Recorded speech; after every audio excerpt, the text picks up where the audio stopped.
The wind howled like a living creature, rattling Sarah's car as she inched forward through the blinding snow. Ice crusted the windshield, despite the wipers' frantic effort to clear her view. She squinted at the road ahead, but all she could see were endless waves of white, swirling and shifting like ghostly figures in the darkness. The tires skidded slightly, forcing her to tighten her grip on the wheel. The radio crackled, barely cutting through the storm's roar. Severe blizzard warning in effect. Visibility near zero. Travel is strongly discouraged. Sarah sighed, her exhaustion pressing down on her like the weight of the storm outside. A 12-hour shift at the clinic had left her drained, her only comfort being the thought of a warm bed waiting at home. She should have left earlier, but emergencies had piled up. Frostbite cases, stranded pets, panicked owners. Now she was paying the price. Her body ached, her eyelids heavy. She just had to get through a few more miles. She barely noticed it at first. A flicker of movement, a shape darker than the snow, half buried along the roadside. Her fingers hesitated over the wheel. Was it just her imagination? Probably just another snowdrift shifting in the wind. But as she got closer, the shape didn't move with the storm. It was still, lifeless. Her heart quickened. A fallen branch. A bag. No. Her headlights cut through the flurry, revealing fur. Matted, wet fur. And then, was that an ear twitching? Sarah's pulse spiked as recognition hit her. A dog. A German shepherd. Its body was half submerged in the snow, ribs pressing against thin skin, eyes dull and unfocused. It wasn't moving. The storm raged around them, ice settling over its unmoving frame. Her breath hitched. Had she found it too late? Then, just barely, its chest rose, a weak, shuddering breath. Sarah clenched the steering wheel, torn. A stray dog in this condition could be dangerous. She had no idea if it was sick, injured, or aggressive. Taking it in would be a risk. What if it bit her? What if she couldn't care for it properly? But then she met its eyes. Hollow. Defeated. The kind of look she had seen in too many animals that had given up. The wind screamed through the trees, piling snow higher around the dog's frail body. Sarah had seconds to decide. Leave, and it would freeze before morning. Take it, and she'd be risking her own safety. Another gust of wind sent ice rattling against her window. Her fingers moved on their own, reaching for the door handle. Sarah stepped out of her car, the storm's icy breath slashing through her coat. Snow swirled in chaotic patterns, biting at her exposed skin, but she barely noticed. Her eyes were locked on the lifeless figure in the snow.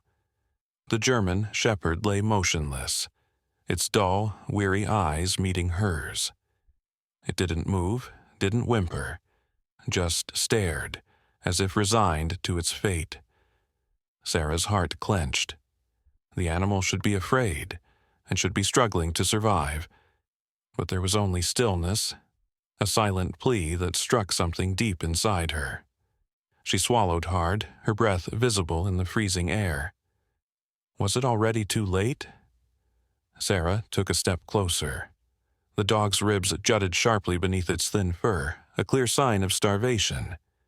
Patches of ice clung to its coat, its body trembling as the frigid wind howled around them. Her stomach twisted. Someone had abandoned it, left it to die in this brutal storm. She had seen strays before, but this was different. This dog had given up. No frantic attempt to escape, no fight for survival, just a quiet surrender. Sarah clenched her fists, her pulse hammering in her ears. She couldn't just walk away. But what could she do? She crouched down, moving slowly, her breath shaky. "Hey there, it's okay," she murmured, her voice barely audible over the storm. The dog flinched, its ears flattening against its head, but it didn't retreat. Its eyes flickered, wary, yet exhausted beyond measure. Sarah hesitated. What if it bit her? What if it was too far gone to save? Her fingers trembled as she extended her hand, palm up. The dog didn't move, only watching, waiting for her to make the next move. The cold was seeping into Sarah's bones, but she barely felt it. Slowly, she shrugged off her coat and draped it over the dog's frail body. The animal stiffened. For a second, she thought it might pull away, but then it stilled. Sarah exhaled, relief washing over her. "That's it. Just stay with me," she whispered. The dog shuddered beneath the warmth of the fabric. It wasn't trust, not yet, but it wasn't resistance either. And right now, that was enough. With cautious hands, Sarah slid her arms beneath the dog's trembling frame. It was so light, far too light. She lifted it, expecting resistance, but there was none. Just a weak sigh as the animal's head lolled against her chest. A lump formed in her throat. This wasn't just a stray, this was a soul on the edge of life and death, and she was its only chance. She turned back toward the car, each step heavy with the weight of a decision she wasn't sure she was ready to make. The car heater blasted warmth, but Sarah barely felt it. Her fingers tightened around the wheel as she glanced at the dog curled in the passenger seat, its breathing shallow. Her thoughts churned. I've never had a pet. What if I can't do this? The responsibility was overwhelming. Vet bills, food, care. It wasn't just about tonight, it was about tomorrow, and the day after that. She inhaled sharply. Maybe she'd made a mistake. Maybe this was more than she could handle. But when she looked at the dog again, those weary eyes held something new. Hope. The storm raged outside, but Sarah barely noticed anymore. Her grip on the wheel tightened as a quiet realization settled in. There was no turning back. She could have left the dog there, driven away, pretended she never saw it. But she hadn't, and now this fragile life was in her hands. Sarah exhaled, steadying herself. One step at a time. She turned onto the road leading home, knowing she had just made a decision that would change both their lives forever. Sarah knelt beside the frail dog, her hands trembling as she dabbed a warm cloth over his wounds. The gash near his shoulder had crusted over, but the bruises along his ribs told a story of suffering. "It's okay," she whispered, her voice barely above the crackling fire in the background. "You're safe now." The dog didn't move. His dull eyes followed her every motion, his body rigid, as if bracing for another strike that never came. Sarah worked carefully, speaking in soft murmurs, hoping to offer comfort. But the animal remained still, silent, watchful, unwilling to believe that kindness could exist. Finished with the bandages, Sarah set a bowl of warm chicken broth on the floor. The scent curled into the air, rich and inviting. She stepped back, giving him space. Minutes passed. The dog didn't move. His ribs heaved with each slow breath, his body curled in on itself. Was he too weak to eat, or did he simply not trust what had been placed before him? Sarah sighed, resting on her heels. "It's okay, you don't have to," she murmured, her heart aching at the sight of his refusal. Even with food in front of him, fear still held him captive. The next morning, the bowl was untouched. Sarah didn't force it. Instead, she set fresh food down, speaking gently. "I won't rush you," she promised, sitting a few feet away. For days, this became their routine. She never reached out, never tried to touch him. Just her presence, a soft voice, and a meal left within reach. At first, he barely acknowledged her. But then, a flick of an ear at her voice, a cautious glance when she spoke. Tiny, barely noticeable responses, but to Sarah they meant everything. Trust, she knew, wasn't earned overnight. That night, Sarah awoke to a soft sound, the quiet clink of a metal bowl. She sat up, barely breathing, watching through the dim light. The dog, still nameless, stood hunched over the food, licking the bowl clean. His movements were slow, hesitant but determined. When he finished, he turned toward the fire, circling once before curling up near its warmth. Sarah's heart swelled. It wasn't much. A meal eaten in the dark, a tentative step closer to comfort, but it was enough. For the first time since she'd found him, he had chosen warmth over the cold, and hope over fear. "You need a name," Sarah murmured the next morning, kneeling a safe distance away. The dog sat by the fire, his head lowered, but his eyes, more alert than before, watched her closely. "Max," she said softly. "How about Max?" No reaction. She repeated it over the next few days, slipping it into conversations as she moved around the cabin. "Morning, Max." "You hungry, Max?" At first, it was just a sound to him. But slowly, something changed. His ears twitched when she spoke. His head lifted just slightly. It was his name now. The days passed in quiet understanding. Max no longer flinched at every movement. He still kept his distance, but his posture softened. One afternoon, as Sarah knelt by the fireplace, she whispered, "Max?" His ears perked up. She held out her hand, not close enough to touch, just enough to offer. Max hesitated. Then, for the first time, his tail gave the faintest twitch, a small, uncertain wag. Sarah smiled, swallowing the lump in her throat. He still didn't trust me fully. Not yet. But the flicker of something new in his eyes told her one thing. He wanted to. Max had made progress inside the cabin, but the world beyond those walls still terrified him. Sarah clipped a leash onto his collar, opening the door to the snow-dusted clearing. The moment the cold air hit, Max froze. His tail tucked between his legs, his body stiffened. "It's okay," she reassured, stepping forward. Reluctantly, Max followed. Each crunch of snow beneath his paws made him flinch. A distant howl of the wind sent him shuddering. Sarah walked slowly, letting him take his time. With every hesitant step, he leaned a little more into her presence. He was scared, but he wasn't alone. Every flinch, every wary glance told Sarah more than words ever could. The way Max recoiled at sudden movements, how he froze at the sound of distant barking, the way his body tensed when she lifted her hand too quickly. Someone had hurt him. Badly.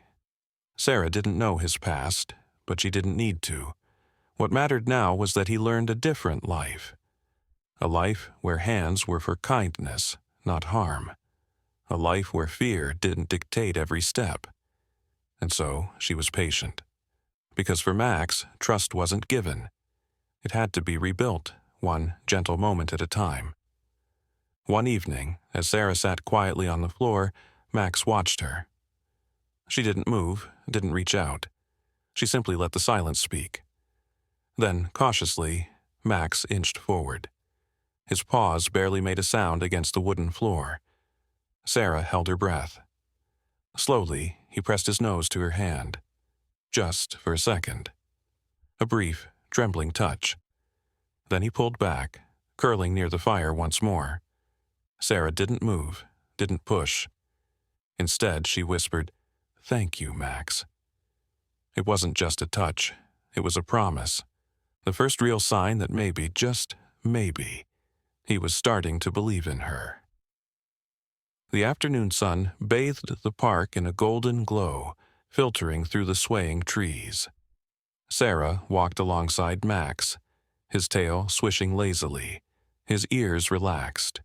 Their routine had become a comforting rhythm, step by step, side by side, as if the past no longer clung to them. Then, without warning, Max stopped. His entire body went rigid, ears perked, eyes locked onto something in the distance. Sarah followed his gaze, her stomach twisting. Max wasn't just staring. He was frozen in fear. A shadow lurked beyond the trees. Someone was watching them. The man stood with his hands shoved in his pockets, a cruel smirk twisting his lips. His eyes, sharp and calculating, flickered with recognition as they landed on Max. "Well, I'll be damned," he muttered, loud enough for Sarah to hear. Max whimpered, his tail lowering, his body trembling beneath a force Sarah had never seen before. Pure, unfiltered terror. Sarah's chest tightened. She didn't need to ask who the man was. The scars on Max's body, the fear in his eyes, the way he shrank under that gaze, it all told her enough. The man took a slow step forward, his smirk widening. "You remember me, don't you, Mutt?" Sarah instinctively stepped in front of Max, gripping his leash like a lifeline. "That dog," the man sneered. "He's mine." His voice was laced with ownership, a sickening sense of entitlement that made Sarah's blood boil. "No," she said firmly. "He's not." The man scoffed, shaking his head. "You think just because you found him, he belongs to you?" He took another step closer, and Sarah's pulse thundered in her ears. "He was mine first," he added, his voice lower, darker, "and I want him back." Sarah glanced down at Max, expecting to see him cowering, shrinking back like before. But something had changed. Yes, the fear was still there, but beneath it something flickered. A spark. A defiance she had never seen in him before. Max wasn't looking away. He wasn't running. He was standing his ground. His eyes met Sarah's, silently pleading, not for help, not for rescue, for belief. For the first time, Max wasn't just a victim. He was ready to fight for himself. Sarah straightened her shoulders, forcing her trembling hands to steady. "He's not going anywhere," she said, her voice firm. The man let out a low chuckle. "Lady, you don't want to make this hard. You don't know what that dog is capable of." Sarah clenched her jaw. "I know exactly what he's capable of." The man's smirk faltered for the briefest moment. He studied her, searching for weakness. Sarah didn't waver. She wouldn't let him take Max back, not to the life of chains and cruelty he had escaped from. Not now. Not ever. The man's patience snapped. He lunged forward, his arm reaching for Sarah. The moment his hand moved, a deep, guttural growl ripped through the air. Max surged forward, his body coiled like a spring, his teeth bared. His growl was unlike anything Sarah had ever heard before. Not fear, not submission, but raw, unyielding protection. The man froze, his hand hanging midair. Max didn't attack, he didn't snap. He simply stood his ground, muscles tense, eyes locked onto the man with a silent warning. "Don't touch her." The man hesitated, then slowly stepped back, hands raised. "Easy now," he muttered, his bravado faltering. But Max wasn't afraid anymore. Max didn't flinch. He didn't run. For the first time, he wasn't the broken, trembling dog Sarah had found in the cold. He was something stronger, something braver. The man's eyes flickered with hesitation. He had expected the same terrified, beaten creature he had abandoned. But Max wasn't that dog anymore. Sarah saw it in the way he stood, shoulders squared, paws firm against the ground. Max had made his choice, and he wasn't going back. The man let out a bitter laugh, stepping back further. "Fine," he spat. "Keep the damn mutt." He shoved his hands into his pockets and turned away, muttering curses under his breath as he disappeared into the crowd. Max didn't move until the man was completely gone. Then, slowly, his body relaxed. Sarah exhaled, realizing only then how hard her heart had been pounding. "It's over," she whispered. "He's gone." Max looked up at her, his eyes softening. For the first time, Sarah truly believed Max was safe. Sarah knelt beside Max, her hands still trembling. She reached out, but before she could touch him, Max made the first move. He leaned in, pressing his nose against her palm, a silent thank you, a quiet promise. Tears burned in Sarah's eyes. "You're staying with me," she murmured, running her fingers gently through his fur. "Forever." Max let out a low, contented sigh. No chains, no fear, no past to haunt him. Just the warmth of a hand he could trust. And for Max, that was more than enough. Max wasn't looking away. He wasn't running. He was standing his ground. His eyes met Sarah's, silently pleading, not for help, not for rescue, for belief. For the first time, Max wasn't just a victim. He was ready to fight for himself. Sarah straightened her shoulders, forcing her trembling hands to steady. "He's not going anywhere," she said, her voice firm. The man let out a low chuckle. "Lady, you don't want to make this hard. You don't know what that dog is capable of." Sarah clenched her jaw. "I know exactly what he's capable of." The man's smirk faltered for the briefest moment. He studied her, searching for weakness. Sarah didn't waver. She wouldn't let him take Max back, not to the life of chains and cruelty he had escaped from. Not now. Not ever. The man's patience snapped. He lunged forward, his arm reaching for Sarah. The moment his hand moved, a deep, guttural growl ripped through the air. Max surged forward, his body coiled like a spring, his teeth bared. His growl was unlike anything Sarah had ever heard before. Not fear, not submission, but raw, unyielding protection. The man froze, his hand hanging midair. Max didn't attack, he didn't snap. He simply stood his ground, muscles tense, eyes locked onto the man with a silent warning. "Don't touch her."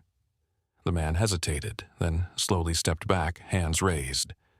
"Easy now," he muttered, his bravado faltering. But Max wasn't afraid anymore. Max didn't flinch. He didn't run. For the first time, he wasn't the broken, trembling dog Sarah had found in the cold. He was something stronger, something braver. The man's eyes flickered with hesitation.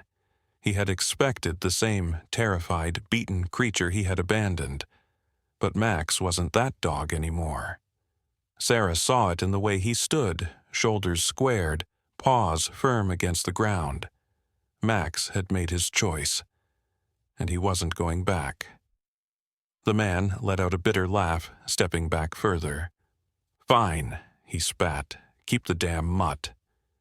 He shoved his hands into his pockets and turned away, muttering curses under his breath as he disappeared into the crowd. Max didn't move until the man was completely gone. Then, slowly, his body relaxed. Sarah exhaled, realizing only then how hard her heart had been pounding. "It's over," she whispered. "He's gone." Max looked up at her, his eyes softening. For the first time, Sarah truly believed Max was safe. Sarah knelt beside Max, her hands still trembling. She reached out, but before she could touch him, Max made the first move. He leaned in, pressing his nose against her palm, a silent thank you, a quiet promise. Tears burned in Sarah's eyes. "You're staying with me," she murmured, running her fingers gently through his fur. "Forever." Max let out a low, contented sigh. No chains, no fear, no past to haunt him. Just the warmth of a hand he could trust. And for Max, that was more than enough.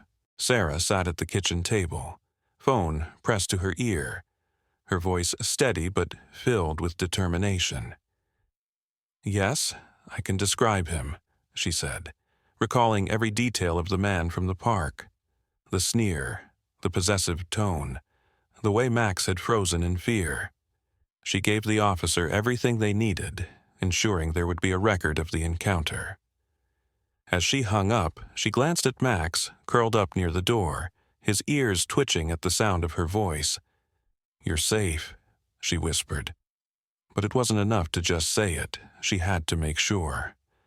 From that moment, Sarah vowed no one would take Max away from her. Later that evening, the weight of the day settled over them. Sarah sat on the couch, absently stroking the fabric, lost in thought. Then something happened. Max, who had always kept a slight distance, walked over and hesitated before resting his head in her lap. Sarah stilled, afraid to break the moment. Gently, she ran her fingers through his fur. He let out a deep, contented sigh. It was more than just comfort. It was trust. The walls he had built for so long were finally coming down. And in that quiet moment, Sarah felt her own walls crumbling too. Days turned into weeks, and something remarkable happened. Max changed. The haunted look in his eyes faded. The flinches at sudden noises became less frequent. His tail, once stiff and hesitant, now wagged freely. Morning walks were no longer cautious steps, but joyful strides. When Sarah called his name, he came running, ears perked, eyes bright. One evening, as she reached for his leash, he did something unexpected. He barked, just once, a sharp, playful sound. Sarah laughed, a lump forming in her throat. This wasn't just survival anymore, this was healing. And it was beautiful. Max was no longer just a rescue, he was family. Their days fell into a rhythm.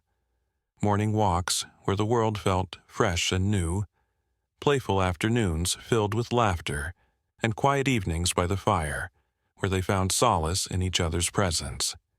Sarah couldn't imagine life without him. His presence filled the spaces in her home she hadn't realized were empty. Max had once been a dog who barely trusted anyone.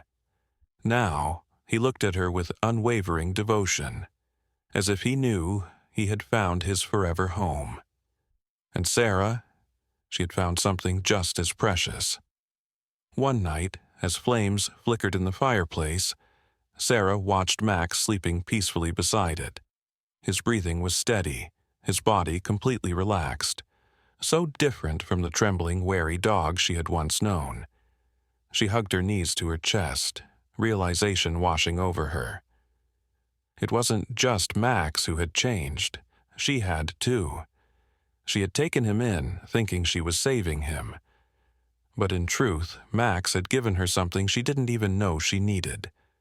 Companionship, purpose, love. Tears pricked her eyes, but she didn't wipe them away. Some emotions were meant to be felt. Sarah reached down, gently brushing her fingers over Max's fur. "You saved me too," she whispered. Max stirred slightly, letting out a soft sigh before nestling closer to her feet, as if he understood. Sarah smiled. It wasn't just about where they had come from. It was about where they were now, together, safe, whole. She turned off the light, the warmth of the fire flickering in the quiet room, and for the first time in a long time, neither of them had anything to fear. Sarah sat on the porch, watching Max chase fireflies in the dusk-lit yard. His once cautious steps were now confident, his spirit no longer weighed down by fear. She smiled, realizing that rescuing him had never been a one-sided act of kindness.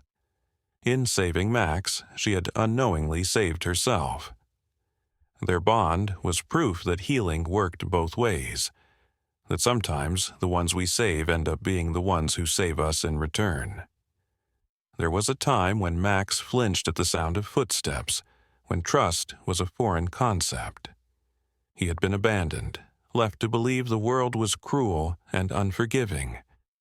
But Sarah had shown him, day by day, that love could be patient, that safety was real.